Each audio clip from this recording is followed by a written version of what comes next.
In 2016 in Massachusetts, a young woman went for jogging, but never came back again. In this video, we will see the how and why of the story. Ladies and gentlemen, this is the very touching story of Vanessa Marcotte. On Sunday, August 7, 2016, 27-year-old Vanessa Marcotte was visiting her mother, Rosanna, in the small town of Princeton, Massachusetts.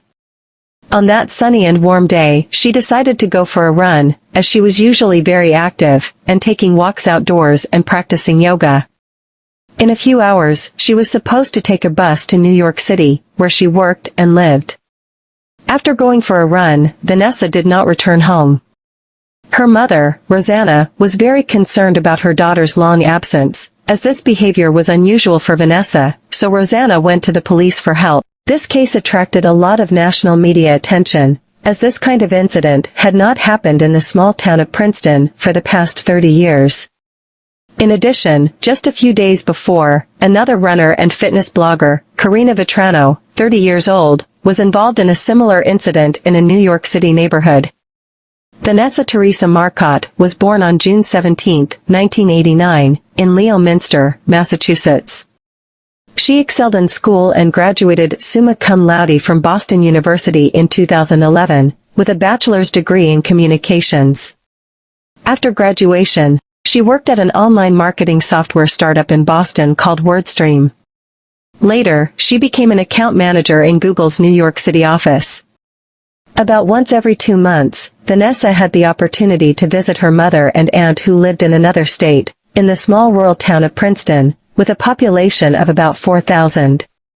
She was an only child in the family, so her mother, Rosanna, looked forward to every meeting and was happy when her daughter found an opportunity to visit her. On Sunday, August 7, 2016, at about 1 p.m., Vanessa left her mother's house on Brook Station Road to go for a run and then take the commuter bus back to New York later that day. The area she was going to run in was familiar to her. After several hours passed and Vanessa did not return, her mother contacted the police. Officers immediately began a search and searched the area that Vanessa's route approximately followed first. At 8:20 p.m., a police dog picked up the trail and led the search team to an area of dense vegetation, about 60 yards from the road and less than a mile from Rosanna Marcotte's home. The body of a woman was discovered and quickly identified. The victim turned out to be Vanessa Marcotte. A preliminary examination of the body left detectives in no doubt that Vanessa's death is criminal in nature. Her body was stripped of her clothes, and there were some burn marks on her legs, hands, and face. As evident, the place where the body was found is quite secluded. There are no houses, just the road and the woods on either side of it. Vanessa's cell phone and headphones were also missing. Police thoroughly searched the entire surrounding area, but could not find any of these items. Investigators believed the perpetrator had deliberately taken them because they might have left traces of his DNA on them. A sneaker with traces of fire was lying on the grass next to the body. Traces of fire were also found in other locations. Detectives concluded that the perpetrator used gasoline to try to destroy traces of his DNA. Forensic experts determined that the cause of Vanessa's death was strangulation. She fought for her life and as a result, DNA from an unknown person was found under her fingernails. The fact that Vanessa's clothes had been taken off made the motive of the crime clear. To be brief, the medical examiners found evidence of male contact. The DNA samples were tested, but no matches were found in either the local or national databases. For the small town of Princeton, with a population of less than 4,000 people, this type of crime was completely uncommon and therefore shocked the entire local population. Authorities asked residents of Princeton and all surrounding areas to be vigilant and cautious, and asked anyone who saw anything suspicious to report it to the Massachusetts State Hotline or the Princeton Police Department. Worcester District Attorney Joseph Early Jr. confirmed at a press conference on August 11 that the perpetrator was probably male and had received minor cuts, bruises, and scratches during the struggle with Vanessa before her death. What happened to Vanessa came as a shock, not only to her family and Princeton residents, but also to her coworkers. A Google representative said, "Vanessa Marcotte was a much-loved member of the Google team, working in our New York office for the last year and a half and known for her ubiquitous smile, passion for volunteer work and love of Boston sports. We are deeply shocked and saddened, and our thoughts are with her family and friends." Her alma mater paid tribute to her as well.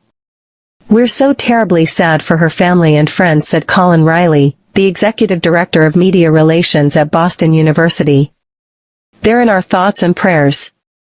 Police initially considered a possible connection between Vanessa Marcotte's death and an incident a few days earlier in New York City, involving another runner, Karina Vetrano. On August 2, 2016, in the late afternoon, Vetrano went for a run in Spring Creek Park in Queens, less than a block from her home. She ran alone, despite her father's concerns. She was last seen alive after 5 p.m., just before she entered the park.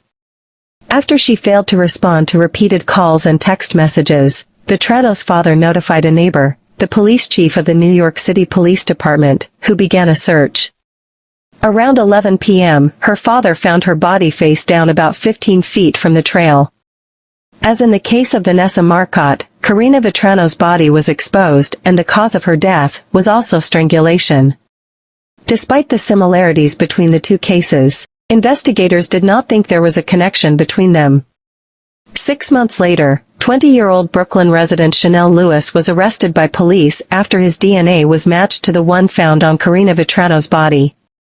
On April 23, 2019, Lewis was sentenced to life in prison without the possibility of parole. But who was responsible for Vanessa Marcotte's death? According to investigators, the person who took Vanessa's life either lived in or frequented Princeton and most likely knew the area well. Detectives also believed that Vanessa Marcotte did not know the perpetrator and that their paths crossed accidentally. In the meantime, law enforcement once again sought help from the public, for whom separate 24-hour phone lines had been set up.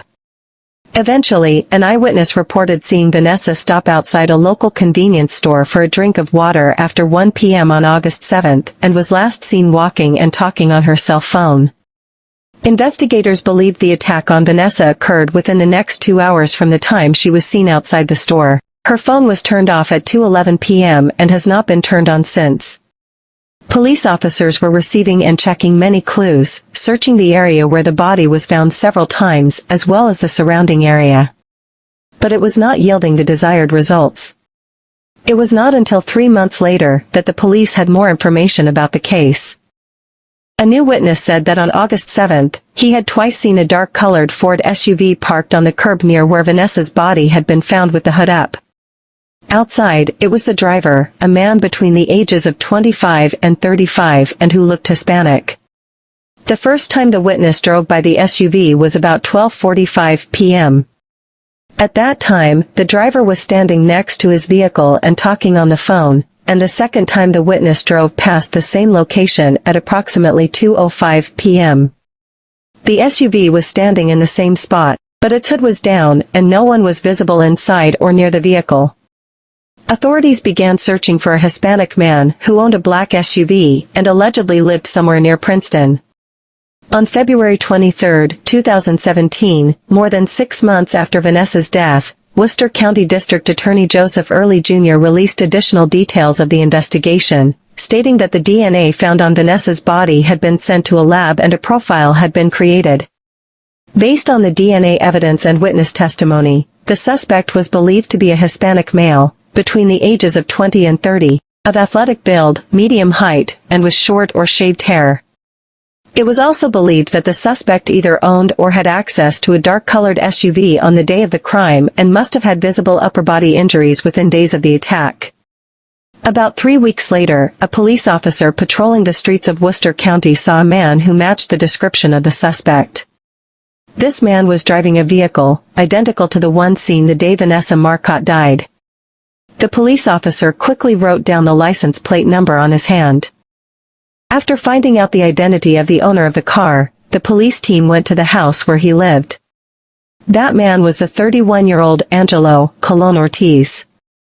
Colon Ortiz, a Puerto Rican native who had no criminal history, was married with 3 children and had lived in Worcester for less than a year. He worked for a third-party contractor of FedEx, made deliveries in, and was familiar with the town of Princeton and surrounding areas. According to his Worcester neighbors, Colon Ortiz was described as perverted and often made vulgar comments to people in the neighborhood. A former female Princeton postal worker also said that Colon Ortiz often made crude comments in Spanish about her and other women to his coworker.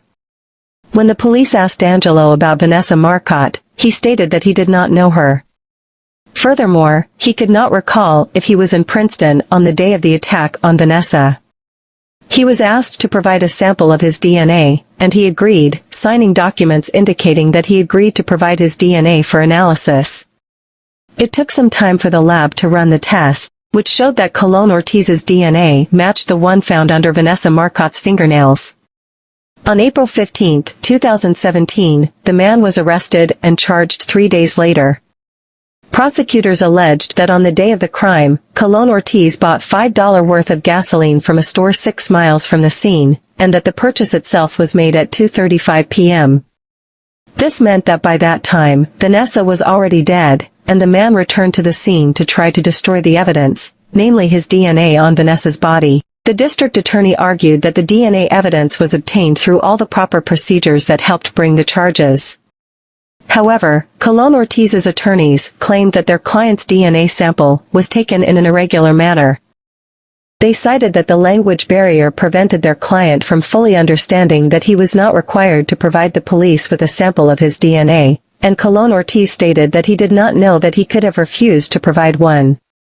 In an affidavit in support of the motion to suppress, Colon Ortiz wrote that while he is a United States citizen, he was born in Puerto Rico, and he does not speak, read or understand English. Colon Ortiz wrote that on March 16, 2017, 2 big white officers from the state police went to my residence with someone else who spoke a version of Spanish that was strange to me. The trial dragged on for years, but eventually, on January 11, 2022, Judge Janet Kenton Walker denied the defense's motion to suppress the DNA evidence. Colon Ortiz did not plead guilty to the charge of taking a life of the first degree, but in a plea bargain, he pleaded guilty to deprivation of life of the second degree, a charge that carries a shorter sentence. He also pleaded guilty to the robbery charge, which carried a sentence of 20 years in prison. Prosecutors said Marcotte's family agreed to the plea bargain to spare themselves a harsh trial. Angelo Colon Ortiz, 36, was sentenced to life in prison in October 2022. He will serve 20 years on the robbery charge, and then begin serving a life sentence, which includes a minimum of 25 years before being eligible for parole. That would make it at least 45 years in prison before parole eligibility. Thank you for watching, and don't forget to subscribe to our channel for future videos.